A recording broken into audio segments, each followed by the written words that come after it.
Merci d'être avec nous sur Al24 News au sommaire de l'actualité de ce mardi 6 août. Les meilleurs lauréats au baccalauréat et du brevet d'enseignement moyen en Algérie distingués ce mardi par le président algérien Abdelmadjid Tebboune lors d'une cérémonie au Palais du Peuple à Alger.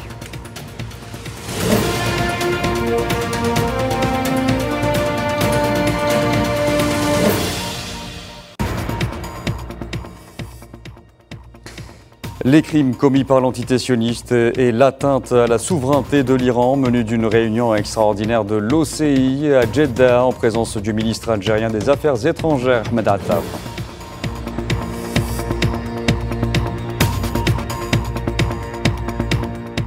En Grande-Bretagne, les violences se poursuivent et prennent des proportions alarmantes en dépit des mises en garde des autorités.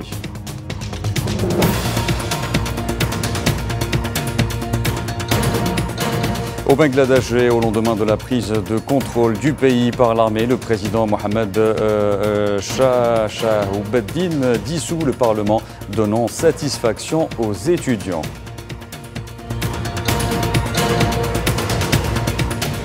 Et puis nous parlerons avec nos invités de la boxeuse algérienne au moral d'acier, Imen Khalif, qui va tenter dans un peu plus d'une heure de décrocher une place en finale au JO de Paris.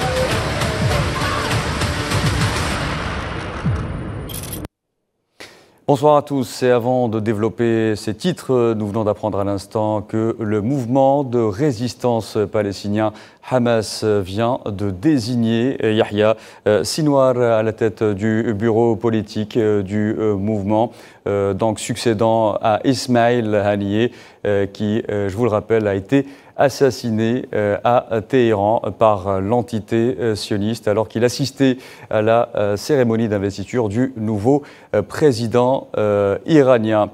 Nous reviendrons avec de plus amples détails sur cette information qui, je vous le rappelle, la désignation donc cet après-midi de Yahya Sinwar à la tête du bureau politique du mouvement de résistance palestinien Hamas pour succéder à Ismail Haniyeh. Et l'entité sioniste a commis au moins 3 nouveaux massacres dans la bande de Gaza au cours des dernières 24 heures, faisant une trentaine de martyrs et 66 blessés. Au 305e jour de l'agression génocidaire menée contre les Palestiniens à Gaza, le bilan des victimes s'est alourdi à 39 653 martyrs et 91 535 blessés.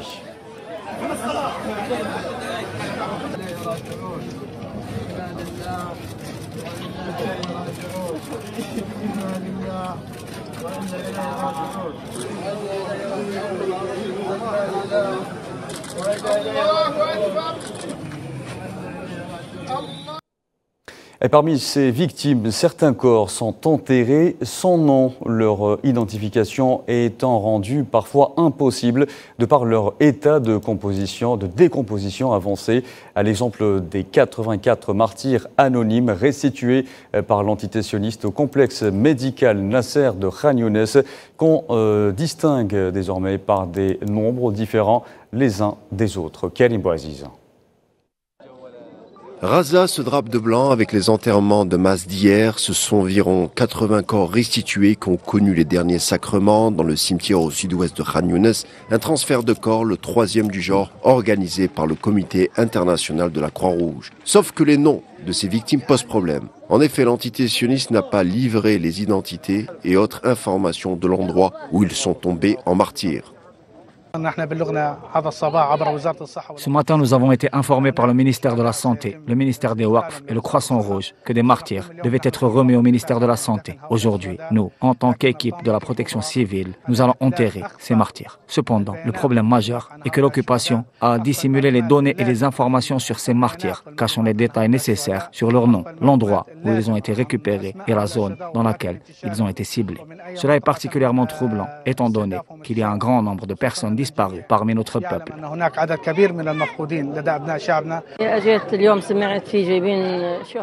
Je suis venu aujourd'hui parce que j'ai entendu dire qu'ils ramèneraient des martyrs de Karam Abou Salem, 80 corps. J'espérais que mon fils serait parmi eux parce que je cherche son corps. Mais je ne l'ai pas trouvé, il est mort à l'hôpital médical Nasser. Mon père Ahmed Qada, qui avait 80 ans, est également tombé en martyr pendant l'interrogatoire. Je suis venu aussi pour trouver son corps. J'espère retrouver mon père et mon fils. En plus d'un contexte de siège, les frappes sionistes depuis presque une année ne s'encombrent pas de précision, étant donné que les principaux cimetières de Raza représentent également des cibles militaires pour le colon, contraignant les Palestiniens à ensevelir leurs corps rapidement et parfois dans des cimetières informels creusés à même des terrains vides. Mais désormais, accompagner des proches à leur dernière demeure fait office de luxe pour certains. C'est un sentiment tragique, on ressent une profonde tristesse et on se demande comment cela a pu nous arriver. C'est dévastateur et surtout de perdre un fils et de ne pas pouvoir retrouver son corps. On est épuisé et émotionnellement affecté quand on voit tout le monde récupérer et enterrer ses martyrs, alors que je ne parviens pas à savoir où se trouve mon fils ou mon père. Cette situation m'épuise, je suis très angoissée. Chaque jour, je fais le suivi en ligne auprès de tous ceux qui travaillent dans la protection civile et où il y a des corps que je vais chercher.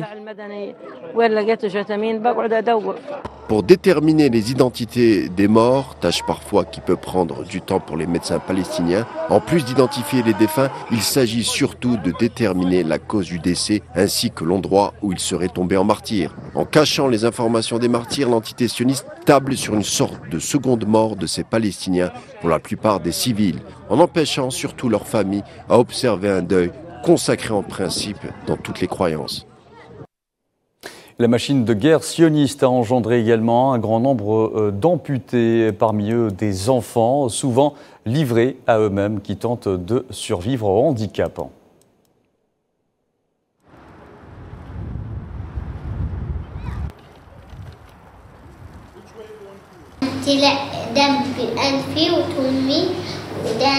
Du sang sortait de mon nez, de ma bouche, de mes oreilles et de mes yeux. Et j'ai été touchée par des éclats d'obus et un autre éclat d'obus ici et ici et ici.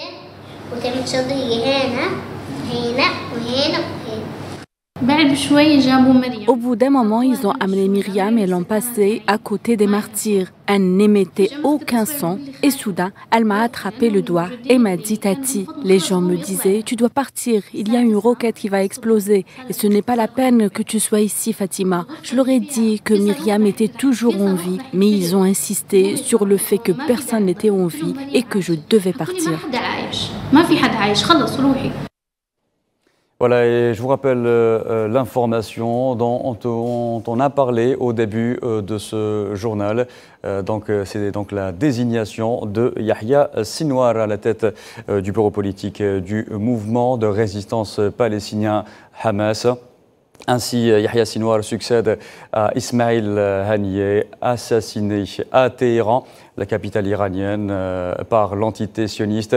Ismail Haniyeh s'était rendu dans la capitale iranienne pour assister à l'investiture du président iranien. Donc voilà, je vous rappelle que Yahya Sinwar vient d'être désigné à la tête du mouvement de résistance palestinien Hamas. Nous en parlons justement avec notre invité qui est en direct avec nous, en l'occurrence Amjad Chihab. Amjad Chihab, bonsoir. Alors vous êtes professeur à l'université d'Al-Aqsa. Amjad Chihab, votre première réaction à cette désignation, donc, qui est celle de Yahya Sinwar, qui vient tout juste de succéder à Ismail Haniyeh, assassiné à Téhéran par l'entité sioniste. Oui, je pense qu'après beaucoup de rumeurs, le mouvement de Hamas choisit la ligne radicale. En choisissant Yahya Sinwar, il choisit l'affrontement, il choisit aussi la façon qu'il va continuer la guerre avec l'occupation. Aussi, c'est un défi aussi pour l'occupation de choisir Yahya Sinwar, parce que Yahya Sinwar, c'est lui qui était à la tête de l'attaque de 7 octobre Tawafan al-Aqsa. Aussi, je pense que le mouvement qui normalement était soit à Gaza, en Cisjordanie et à l'extérieur, les trois branches essentielles de ce mouvement, je pense maintenant le mouvement se radicalise devant justement, Amjad Chihab, oui. C'est qui donne des consignes exactes pour le mouvement de Hamas choisit l'affrontement et s'éloigne de plus en plus de négocier, surtout, je pense que ça peut refléter avec beaucoup des dossiers, surtout les dossiers de négociation sur l'échange des prisonniers avec la force d'occupation. Justement, Amjad Chihab, vous nous tendez la perche justement pour... Quel est le message à travers cette désignation de Yahya Sinwar à la tête du Hamas? Donc il devient le numéro 1 du mouvement de résistance palestinien. Que cela représente-t-il pour la lutte armée de la résistance donc, dans la bande de Gaza? Ça, le message est clair et net. On va se combattre jusqu'à la fin. La seule solution, c'est de combattre. La seule solution, c'est la solution de la lutte armée avec cette occupation. Et il choisit aussi d'avoir des positions radicales parce qu'il y avait toujours à l'intérieur du mouvement, il y a beaucoup de discussions par rapport à certaines positions de mouvement. Je pense qu'ils vont choisir. C'est un message à Israël, c'est un message aussi aux États-Unis, c'est un message aussi pour les médiateurs qui négocient avec le mouvement par rapport à l'avenir de la bande de Gaza, de dire voilà, on a certaines lignes rouges, on ne va pas reculer, surtout à la fin avec la direction de Ismail Haniyeh, il y a eu de certains soublissements de certaines position par rapport à la pression de médiation du monde arabe, surtout de médiation de Qatar et l'Égypte, et certaines pressions aussi.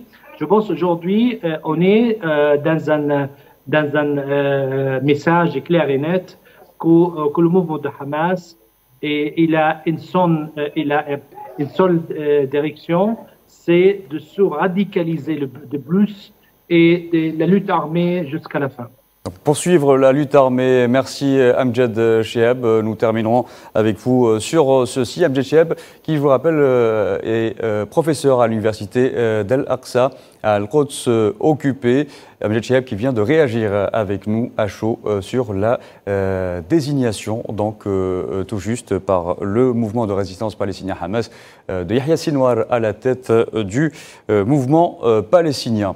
Et l'antitissionniste a franchi toutes les lignes rouges et l'administration américaine qui la soutient en porte la responsabilité. C'est ce qu'a notamment affirmé le porte-parole de la présidence palestinienne Nabil Abu Rodaina, qui a souligné que la poursuite de la guerre génocidaire, de destruction et de famine dans la bande de Gaza s'accompagnait d'opérations de massacres et de prises d'assaut de villes et de camps en Cisjordanie, comme cela s'est produit récemment dans la ville de Toubas, la bourgade de Aqaba et la Raqqa et la ville de Jenin et son camp, dans lesquels des dizaines de Palestiniens sont tombés en martyrs et d'autres ont été blessés.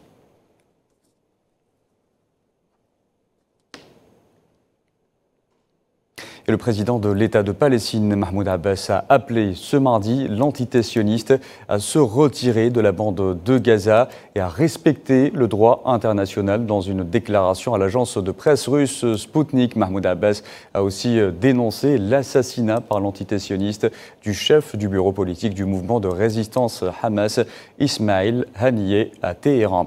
Amal Amzian Zitouni. Se retirer de la bande de Gaza et respecter le droit international. C'est l'appel lancé par le président de l'État de Palestine mardi à l'entité sioniste. Dans une déclaration à l'agence de presse russe Sputnik, Mahmoud Abbas appelle à un cessez-le-feu immédiat et à la mise en œuvre de l'initiative de paix arabe. Les autorités de l'occupation doivent abandonner leur ambition, cesser leurs actions agressives contre notre peuple et notre cause, respecter le droit international et mettre en œuvre l'initiative de paix arabe, ainsi qu'un cessez-le-feu immédiat et durable et retirer leurs forces du territoire de Gaza.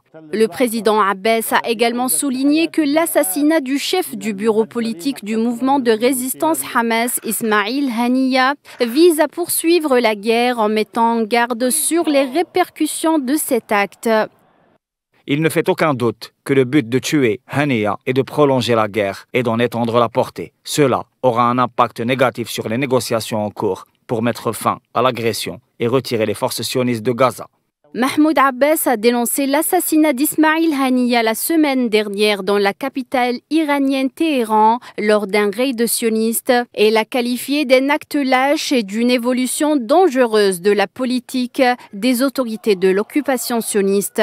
Avant de poursuivre, je cite, « Les projets sionistes de contrôler temporairement la bande de Gaza sont inacceptables ». L'agression génocidaire sioniste contre la bande de Gaza se poursuit depuis le 7 octobre 2023 dans la bande de Gaza, faisant des milliers de martyrs et le nombre de blessés frôle les 100 000, en majorité des femmes et des enfants, entraînant au passage des destructions massives d'infrastructures, en plus d'une catastrophe humanitaire sans précédent.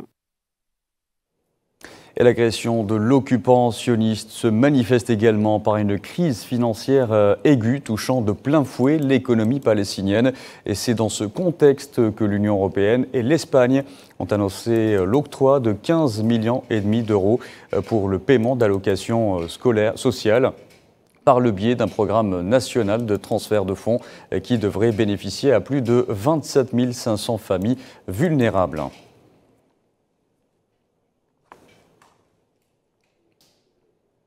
10 043, c'est le nombre d'étudiants palestiniens tombés en martyrs depuis le début de l'agression sioniste contre la bande de Gaza et en Cisjordanie occupée, selon le ministère palestinien de l'Éducation et de l'Enseignement supérieur, qui a ajouté que plus de 16 400 autres ont été blessés.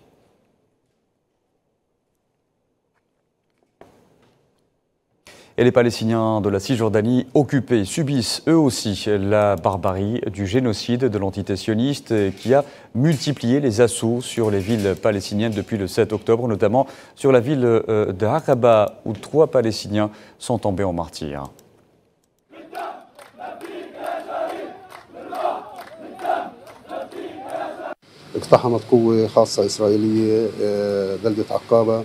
Les forces spéciales israéliennes ont pris d'assaut la ville d'Aqaba, suivies par des véhicules militaires de l'armée d'occupation israélienne. Elles ont assiégé certaines maisons et pendant ce temps, de nombreux jeunes hommes ont été blessés, dont certains grièvement, ce qui a conduit à la mort de 3 martyrs.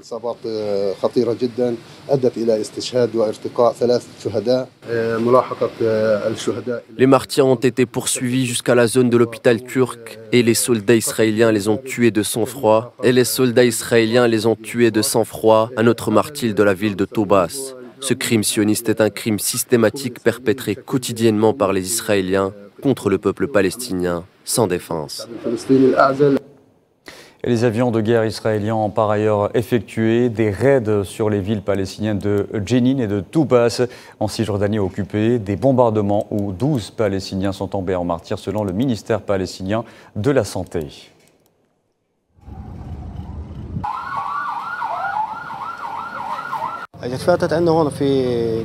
Le bulldozer est entré ici, a démoli les piliers de la maison de mon voisin et est entré chez lui. Nous avons alors dit qu'il allait raser tout le quartier. Puis il est revenu et nous avons dit « Loué soit Dieu ». Il semble qu'ils vont se retirer. Mais ils sont revenus et ont démoli les piliers de la maison de mon voisin et le toit est tombé. Ils ont continué ici. J'avais un jardin ici. Ils sont entrés dans ma maison, ont démoli la porte et sont entrés dans ma chambre. Et les crimes persistants de l'occupant sioniste contre le peuple palestinien et ses attaques contre la souveraineté de l'Iran dans un contexte d'escalade dangereuse et sans précédent de la situation au Moyen-Orient se rend à l'ordre du jour de la réunion ministérielle extraordinaire de l'Organisation de la coopération islamique prévue demain en Arabie Saoudite. Le ministre algérien des Affaires étrangères, Ahmed Attaf, est d'ailleurs déjà à pied d'œuvre à Jeddah pour y participer. Ahmed Attaf devrait également avoir des entretiens bilatéraux en marge de cette réunion avec plusieurs de ses homologues des pays arabes et musulmans.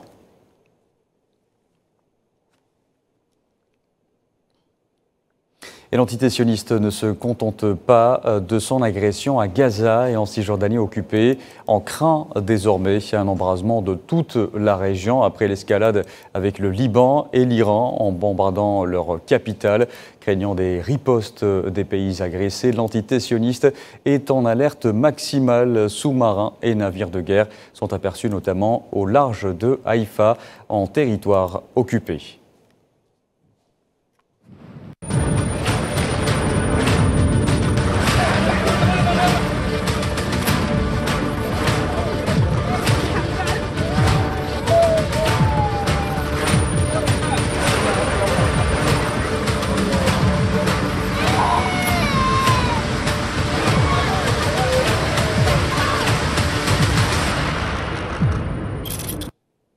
Restez avec nous pour ce 19h, tout de suite l'édition africaine.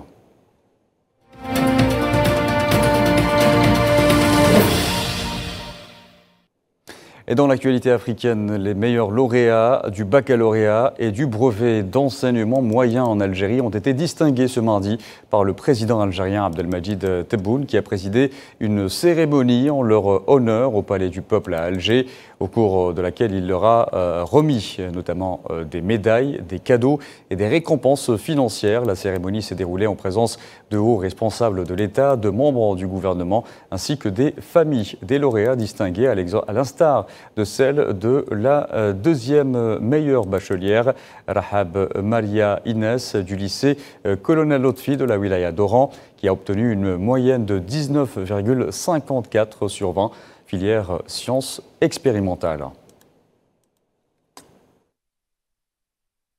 Je suis ravie d'être ici avec Monsieur le Président et je suis très heureuse et très fière de mes résultats. Je suis classée la deuxième à l'échelle nationale et la première dans la filière des scientifiques et la première à l'échelle de la wilaya d'Oran. Pour l'avenir, Inch'Allah, j'ai beaucoup d'objectifs, mais le premier c'est d'atteindre mon premier but et j'ai la chance d'atteindre à l'école supérieure d'intelligence artificielle ici à Alger, l'INSIA. Je vais essayer d'être la meilleure. Coopération, le ministre algérien de l'énergie et des mines, Mohamed Arkab, a entamé une visite de travail au Niger, au cours de laquelle il doit examiner les moyens de renforcer et de développer la coopération bilatérale dans le domaine de l'énergie. Lors de cette visite de 2 jours dans la capitale nigérienne, Arkab sera accompagné notamment du PDG et cadre du groupe Sonatrach.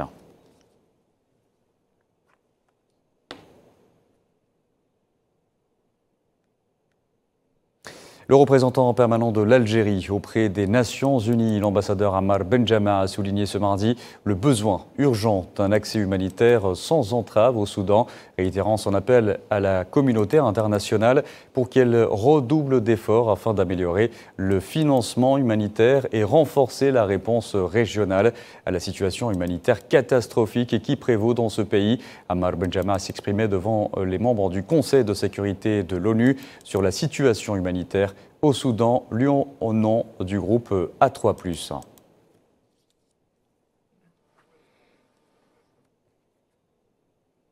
En parlant du Soudan, la Cour pénale internationale a interpellé par les multiples violations dans ce pays, particulièrement au Darfour. Devant le Conseil de sécurité, le procureur de la CPI, Kelim Khan, a affirmé que cette instance judiciaire se préparait à traiter des documents concernant des mandats d'arrêt. Tinine Al-Makassi. Le manque d'attention de la communauté internationale quant à la situation au Soudan, en particulier au Darfour, pointé du doigt par le procureur de la Cour pénale internationale, qui s'exprimait devant le Conseil de sécurité des Nations unies. Avant de dresser un tableau noir de la situation dans cette région du pays, en proie depuis plusieurs années à des tensions à caractère communautaire, exacerbées par les ingérences des puissances, qui voient dans le Darfour une source de richesse importante. En effet, le sous-sol de cette région, située dans l'ouest du Soudan, est riche en cuivre et en uranium. Le procureur de la CPI, Kerim Khan, a exhorté la communauté internationale à ne pas ignorer ce qui s'y passe, affirmant que cela pourrait conduire à une augmentation de l'ampleur des crimes commis. Kerim Khan, qui ne cache pas son inquiétude face aux exactions, en particulier la violence contre les enfants et les crimes à caractère sexiste généralisé, a indiqué que son bureau, sur la base des résultats récoltés, des preuves, se prépare actuellement à traiter des documents concernant des mandats d'arrêt. Lors de son allocution, le procureur de la CPI n'a pu s'empêcher de faire le parallèle avec les tragiques événements de 2003, estimant que 21 ans plus tard, l'histoire se répète. Cela dit, selon Kerim Khan, c'est le sentiment d'impunité parmi les personnes impliquées dans les événements d'El Jenina ou plus récemment El Fasher qui ont conduit à de telles exactions. Pour rappel, en 2003, sur fond de guerre hégémonique des puissances, un conflit intercommunautaire a conduit à la mort d'au moins 300 000 Soudanais et à la fuite de milliers d'autres vers des pays voisins. Depuis le début du conflit de haute intensité entre l'armée du pays et les forces de soutien rapide en avril 2023, les craintes d'un regain de tension dans le Darfour n'est pas écartée, en particulier face à des jeux belliqueux qui misent sur une deuxième scission du pays. Allez, restez avec nous pour la suite de cette édition, juste après ceci. Allez, retour à l'actualité africaine. De fortes pluies ont fait 9 morts et provoqué l'effondrement de Maison d'Abou Hamed, ville du nord-est du Soudan ravagée par près de 16 mois de guerre selon des sources médicales. De nombreux blessés continuent d'arriver à l'hôpital de cette petite ville de l'État du Nil, à quelques 400 km au nord de Khartoum.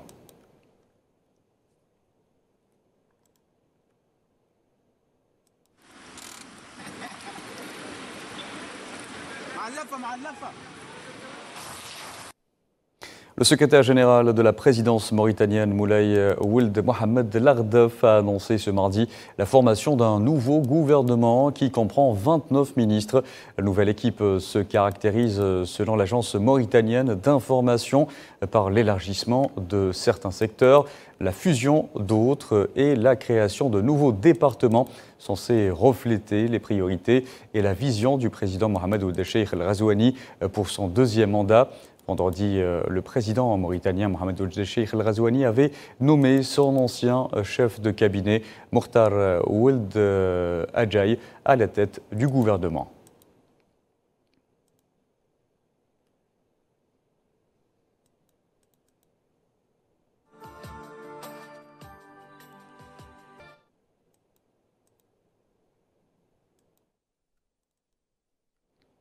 Allez, parlons à présent des athlètes africains aux Jeux Olympiques de Paris avec la recordman du monde kenyane du 10 000 mètres, Béatrice Chebet, qui a été sacrée hier soir championne olympique du 5 000 mètres en 14 minutes, 28 secondes et 56 centièmes. Chebet, 2 fois médaillée mondiale, mais jamais au JO, remporte ainsi son premier titre olympique.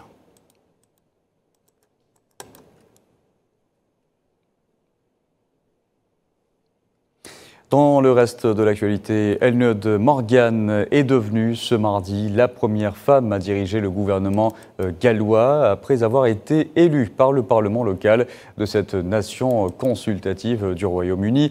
Âgée de 57 ans, Elnöd Morgan, chef du Parti travailliste au pays de Galles, succède à Vaughan Gilling qui a démissionné le mois dernier après une série de scandales.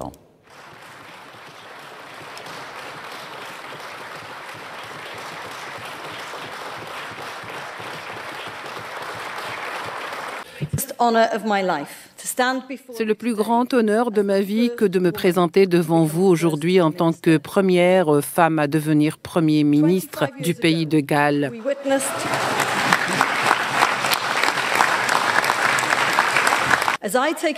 En reprenant le flambeau, je promets d'honorer leurs réalisations, celles donc de mes prédécesseurs, et d'ajouter mes propres contributions à cet héritage, peut-être avec une touche de couleur éclatante. Les costumes gris ne sont plus de mise. C'est un jour historique puisqu'une femme devient première ministre du pays de Galles pour la première fois de notre histoire.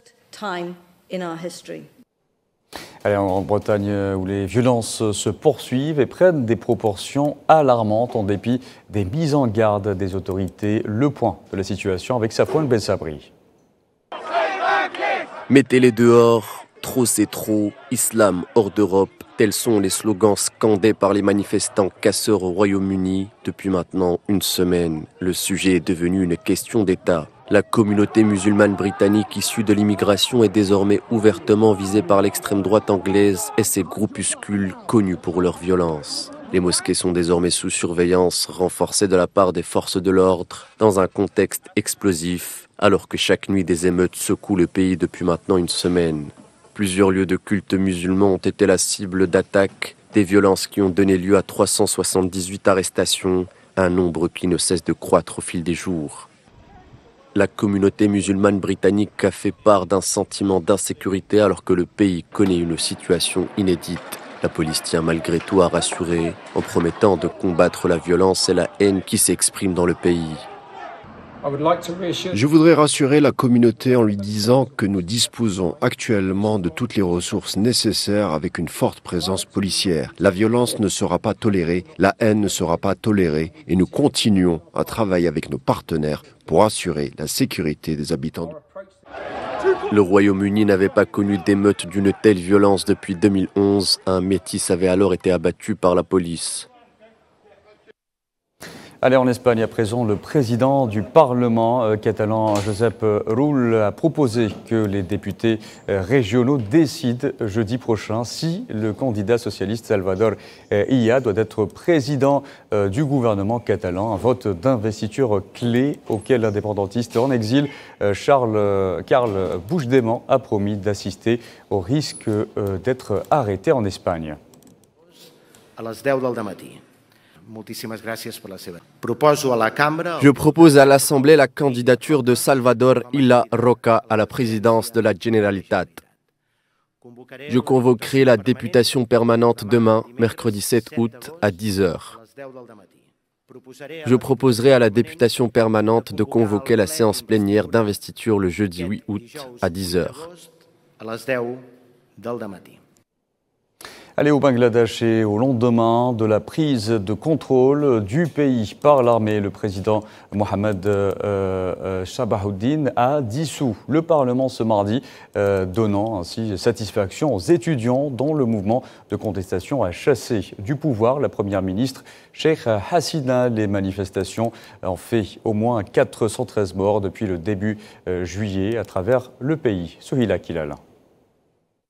La situation reste préoccupante au Bangladesh, mais les choses semblent s'accélérer ces dernières heures, avec un lundi marqué par la démission de Sheikh Hasina de son poste de Premier ministre, sous la pression de la rue et des manifestations meurtrières ayant fait au moins 109 morts. L'armée a finalement pris le contrôle du pays avec la promesse de réparer toutes les injustices et de lever le couvre-feu dès ce mardi. Une rencontre a d'ailleurs eu lieu entre le président Mohamed Shahabuddin et le chef de l'armée, le général Walker Yuzaman, lundi en fin de journée, réunion durant laquelle il a été décidé de former immédiatement un gouvernement intérimaire. Ce mardi, le président bangladais a annoncé la dissolution du Parlement, donnant satisfaction aux étudiants protestataires qui appelaient à cette dissolution, tout comme le principal parti d'opposition, le Bangladesh Nationalist Party, qui exige des élections d'ici 3 mois. Cette dissolution ouvre donc grand la voie à la formation d'un gouvernement intérimaire. Dans la foulée, l'ex-premier ministre bangladaise et chef de l'opposition Khaleda Zia, 78 ans, a été libéré ce mardi, moins de 24 heures après que le président bangladais eut ordonné sa libération. Khaleda Zia avait été condamné à 17 ans de prison pour corruption en 2018. Depuis la démission de Cheikh Hasina et l'annonce de la création d'un gouvernement intérimaire, un nom est sur toutes les langues au Bangladesh. Il s'agit de Mohamed Yunus, lauréat du prix Nobel de la paix en 2006, connu pour avoir sorti des millions de personnes de la pauvreté grâce à sa banque de microfinance pionnière en la matière. Il a été cité par le dirigeant du principal mouvement à l'origine des manifestations au Bangladesh comme potentiel dirigeant du gouvernement intérimaire. Alors restez avec nous pour la suite de cette édition. Tout de suite, l'invité.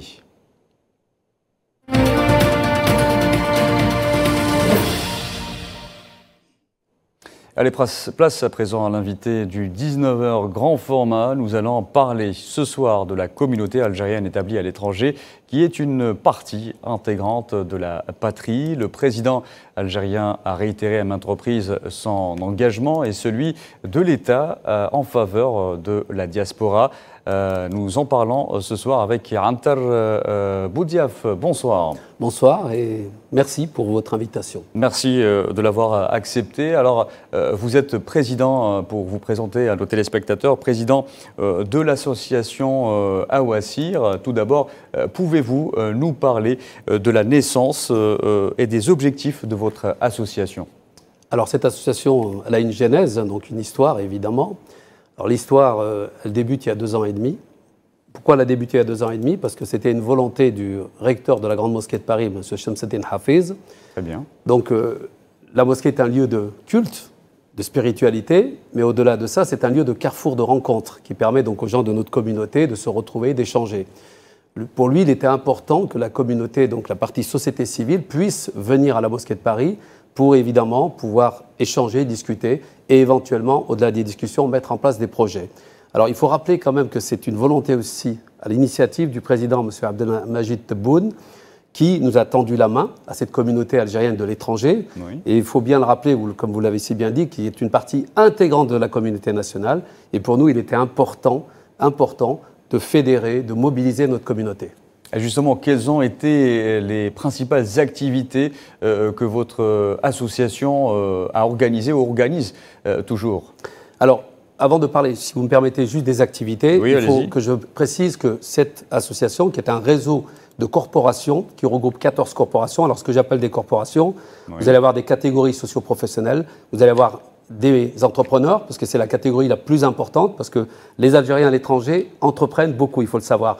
On a des médecins, on a des chercheurs, on a des universitaires, on a des sportifs, puisqu'on va parler de sport, je pense, par la suite. On a des artistes, on a des gens dans différents domaines, des journalistes, des gens du domaine du média, qui sont des Algériens qui évoluent à l'étranger. Et des leaders comme vous aussi?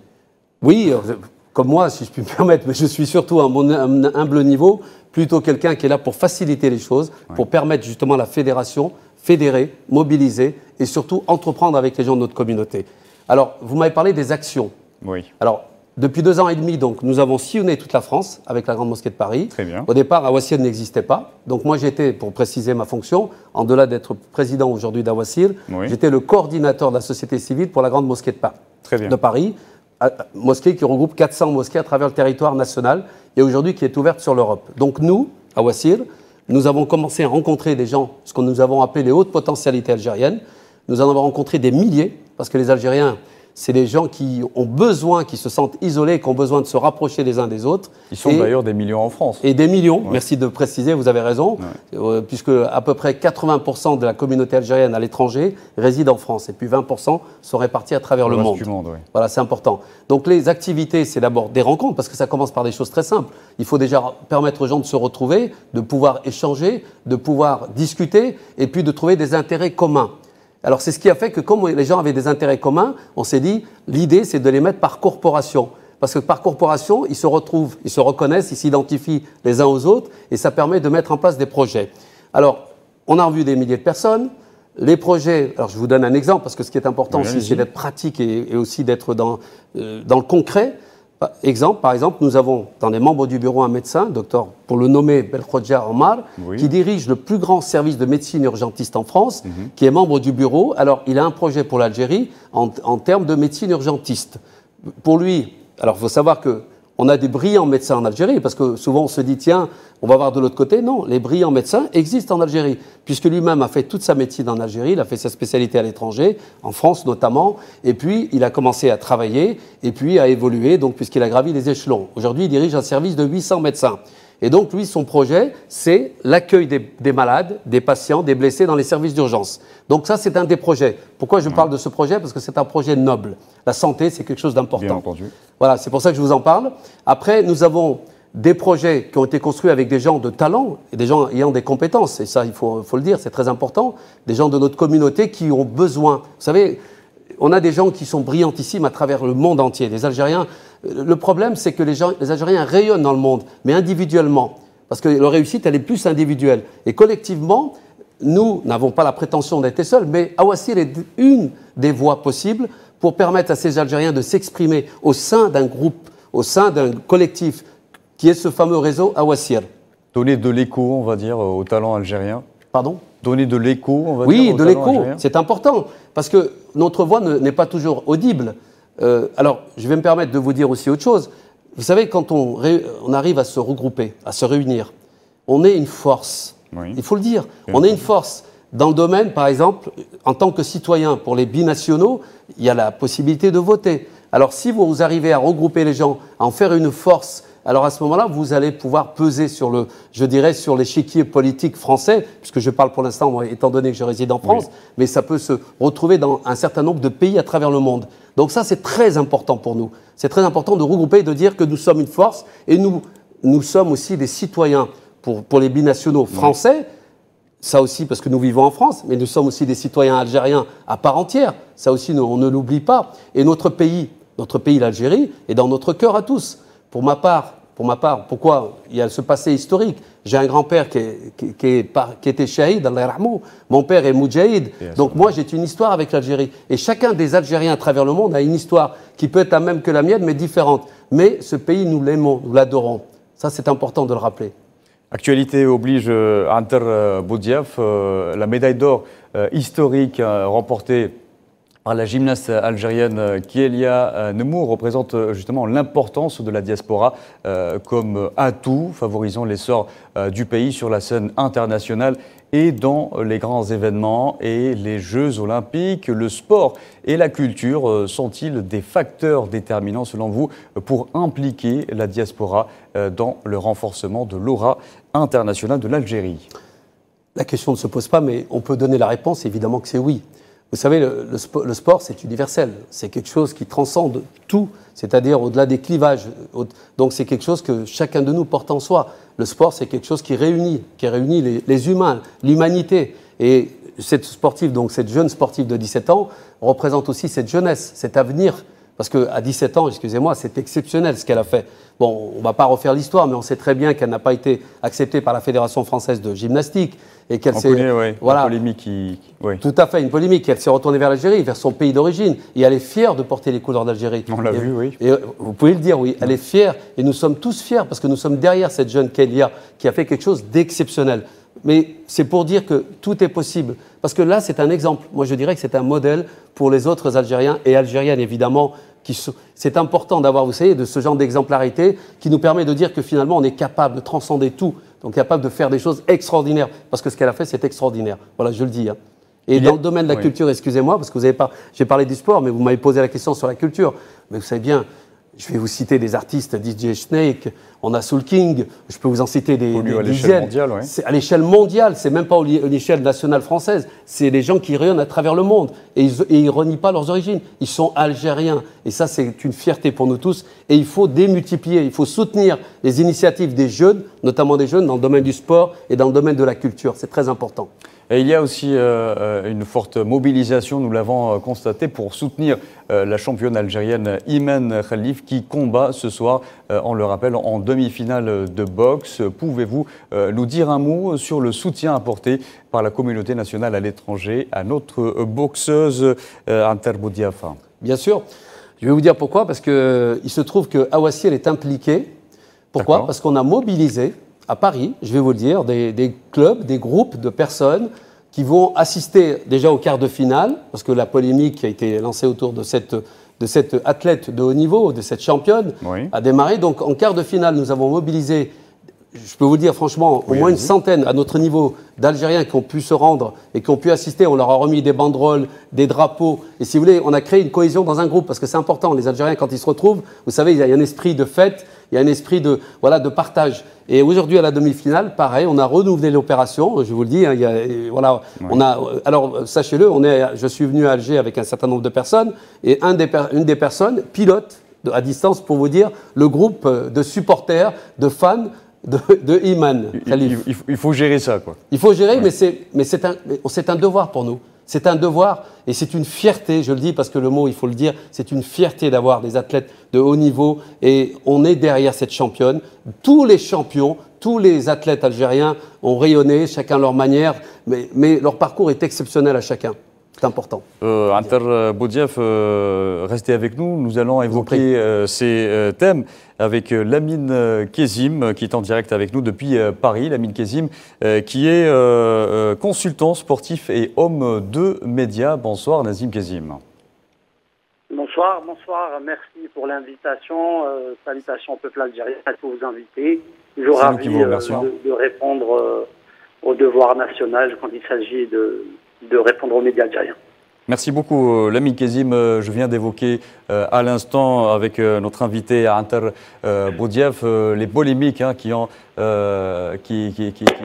qui sont dirigées vers nos athlètes au JO de Paris. Vous êtes à Paris, vous suivez de très près ces JO. Alors tout d'abord, il y a eu la médaille d'or de Kélian Amour, une prouesse, un talent pur, une pépite, comme on dit en termes de gymnastique. Son succès, bien entendu, a fait certains jaloux. Comment avez-vous vécu, d'un point de vue journalistique, cet événement? Ouais, tout d'abord, fier et heureux, comme tous les Algériens, supporters d'abord, et puis après sur le plan sportif, c'est une prouesse exceptionnelle, la première médaille d'or concernant une femme arabe et africaine même carrément, et qui reste quand même, qui rentre dans les annales du sport en général et de la gymnastique en particulier et des JO.